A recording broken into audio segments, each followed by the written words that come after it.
Of course എനിക്ക് ഇഷ്ടപ്പെട്ടൊരു മൂവിയാണ്. ഞാനിപ്പോൾ ചെയ്ത പടങ്ങളെക്കാട്ടിലും ഡിഫറെൻ്റ് ആയിട്ടുള്ള ക്യാരക്ടറും ഡിഫറെൻ്റ് ആയിട്ടുള്ളൊരു ജോണറുമാണ് ഈ മൂവിയിലുള്ളത്.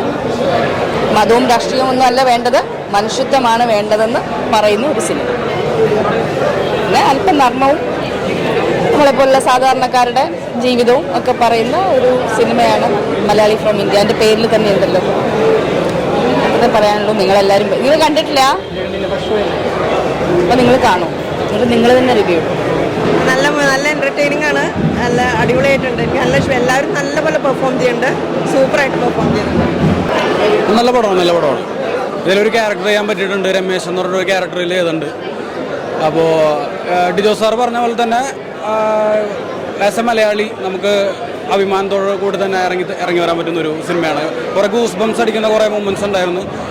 എസ്പെഷ്യലി ജെയ്ക്സ് ബിജോയ് സാറിൻ്റെ മ്യൂസിക് വളരെ വളരെ അടിപൊളിയായിട്ടുണ്ട്. കാരണം ചില സ്ഥലങ്ങളിൽ നമുക്ക് ശരിക്കും രോമാഞ്ചം വരുന്ന പരിപാടിയായിരുന്നു. അപ്പോൾ ഇതിൽ ഇത്രയും വലിയൊരു സിനിമയിൽ ഇത്രയും ഒരു വേൾഡ് വൈഡ് റിലീസ് നടക്കുന്ന ഒരു പടത്തിൽ ഒരു ഭാഗമാവാൻ സാധിച്ചതിൽ വളരെയധികം സന്തോഷം. സിനിമ സൂപ്പറായിരുന്നു, കോമഡിയാണ്, എൻ്റർടൈനിങ് ആണ്.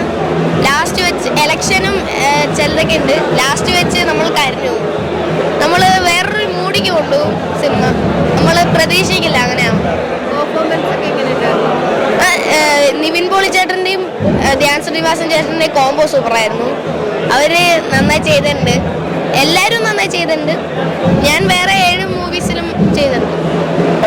ആദ്യം പറഞ്ഞ ഡിജോ ആൻഡ് ഷാരിസ് ആണെങ്കിൽ അതൊരു ബ്രാൻഡ് എന്ന രീതിയിൽ അത് എസ്റ്റാബ്ലിഷ്ഡ് ആയിട്ടുണ്ട്. ആൻഡ് കണ്ണുമുടിയും കൂടി എടുക്കാം. ഫസ്റ്റ് ഹാഫ് എനിക്ക് കൂടുതലും കുറച്ച് തമാശയും കൂടുതൽ ഇന്ത്യൻ പൊളിറ്റിക്സിനെ മോക്കുന്ന രീതിയിൽ ഷാരിസിൻ്റെ റൈറ്റിംഗ് പിന്നെ അറിയാം. പക്ഷേ സെക്കൻഡ് ഹാഫ് കംപ്ലീറ്റ്ലി ഡിഫറെൻ്റ് ആണ്. സ്ഥിരം ഡിജോ ഫോമുല പോലെയല്ല. സെക്കൻഡ് ഹാഫിൽ ഒരു ഇമോഷണൽ ട്രാക്കാണ് പിടിച്ചിരിക്കുന്നത്. അതായത് കൂടുതൽ എന്താ പറയുക, ഒരു രണ്ടാൾക്കാരാണ്, ഒരു പാകിസ്ഥാനിയും ഒരു ഇന്ത്യൻ തമ്മിലൊരു എന്താ പറയുക റിലേഷൻ, അത് നല്ല രീതിയിലുണ്ട്. ക്ലൈമാക്സ് ഒക്കെ ആകുമ്പോൾ നല്ലൊരു ഫീൽ കിട്ടുന്നുണ്ട്. സ്ഥിരം ഡിജോ ഫോമിലല്ല, it's different but it's good. And നിവിൻ്റെ ഒരു നല്ല കമ്പനിയായിരിക്കും. മൂവി അടിപൊളി പടം, അടിപൊളി. നിവിൻ്റെ ഒരു നല്ലൊരു പെർഫോമൻസ് ആയിരുന്നു. എസ്പെഷ്യലി ഇതിൻ്റെ സ്ട്രോങ് പോയിന്റ് സ്ക്രിപ്റ്റാണ്. ഷാരിസ് മുഹമ്മദിൻ്റെ ഒരു അടിപൊളി നല്ല പൊളിറ്റിക്സ് നല്ല രീതിയിൽ പറഞ്ഞിട്ടുണ്ട്. ഇത് തോന്നുന്നു കുറച്ചുകൂടി മുന്നേ സിനിമ വന്നിരുന്നെങ്കിൽ BJP കുറച്ചുകൂടി വോട്ട് കുറച്ച് കിട്ടിയാൽ തോന്നുന്നു. ആ രീതിയിൽ നല്ല രീതിയിലൊരു പൊളിറ്റിക്സ് പറയുന്നുണ്ട്. അവർ ഇന്ന പാർട്ടിയെ അപേക്ഷിച്ച് അങ്ങനെയല്ല പറയുന്നത്. കൂടുതലും ഒരു മലയാളി എന്നുള്ളൊരു കോൺസെപ്റ്റാണ് കൂടുതലും പറയുന്നത്. നമുക്ക് എല്ലാ മലയാളികൾക്കും ഭയങ്കര റിലേറ്റബിൾ ആവുന്ന, ഭയങ്കര ഇമോഷൻ കിട്ടുന്ന ഒരു സിനിമയാണ്. നല്ല രീതിയിൽ ഡിജോ അത് പ്രസൻറ്റ് ചെയ്തിട്ടുണ്ട്. നമുക്കൊരു പുതിയ കോംബോ കിട്ടി. സാധാരണ നമുക്ക് നിവിൻ അച്ചു എന്നുള്ളൊരു കോംബോ നമ്മൾ കൂടുതൽ എൻജോയ് ചെയ്തിട്ടുള്ളത്. പക്ഷേ ധ്യാൻ നിവിൻ എന്നുള്ളൊരു പുതിയൊരു കോംബോ കൂടി നമുക്ക് മലയാളികൾക്ക് കിട്ടി. അടിപൊളി പടം, നല്ല മൂവിയായിരുന്നു, ഇഷ്ടപ്പെട്ടു. എല്ലാവരുടെയും പെർഫോമൻസ് നല്ലതായിരുന്നു. എല്ലാ എലമെന്റ്സും ഉണ്ട്. ഒരു മലയാളികൾക്ക് ഇമ്പോർട്ടൻ്റ് ആയിട്ടുള്ള എല്ലാ കാര്യങ്ങളും അതിൽ നല്ല മെസ്സേജസും പോയിട്ടുണ്ട്. പൊളിറ്റിക്കൽ സൈഡിൽ കോമഡി വർക്കൗട്ട് ആയിട്ടുണ്ട്. മലയാളി ഫ്രം ഇന്ത്യ, നിവിൻ പോളിയുടെ ശക്തമായൊരു കഥാപാത്രം. നിവിൻ പോളി മാത്രമല്ല, ധ്യാനം നല്ല രീതിയിൽ ചെയ്തിട്ടുണ്ട്. അതേപോലെ തന്നെ മഞ്ജു പിള്ള പുള്ളിക്കാരത്തി നല്ല രീതിയിൽ ചെയ്തിട്ടുണ്ട്. എന്തായാലും പെർഫോമൻസ് വെച്ചാൽ എല്ലാവരും കിട്ടും തന്നെ.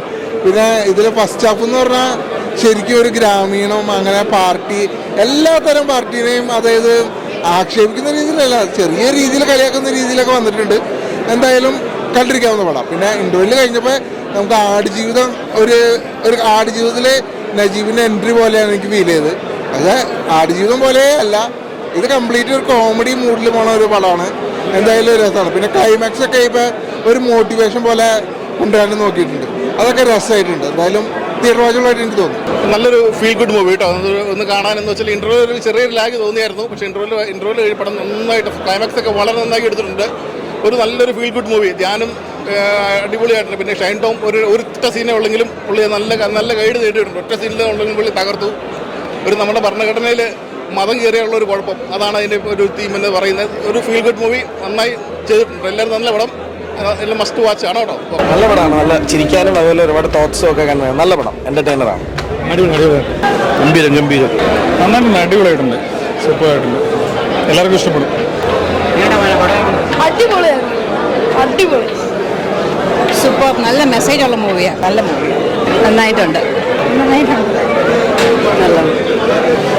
അടിപൊളി പടം, സൂപ്പറാണ്.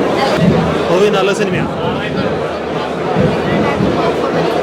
നിവിൻ പോളിയുടെ നല്ല പെർഫോമൻസ്, ഒരു ഗംഭീര പെർഫോമൻസ്, ഒരു തിരിച്ചറിവ്. വേറെ ലെവലായി നിവിൻ പോളി.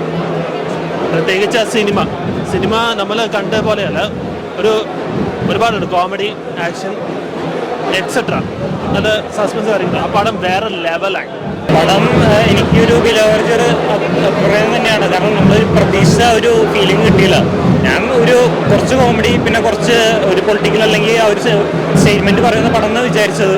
പക്ഷെ പടത്തിൽ കോമഡി ഒട്ടും തന്നെ വർക്കൗട്ട് ആയിട്ടില്ല. അവരവിടെ ഇവിടെ ഒക്കെ ആയിട്ട് കുറച്ച് കോമഡി കുത്തിക്കെട്ടിയിട്ടുണ്ട്. പക്ഷെ അത് തന്നെ ഒട്ടും ചിരിക്കാനോ കുറച്ച് ക്രിഞ്ചൊക്കെ തന്നെയായിരുന്നു.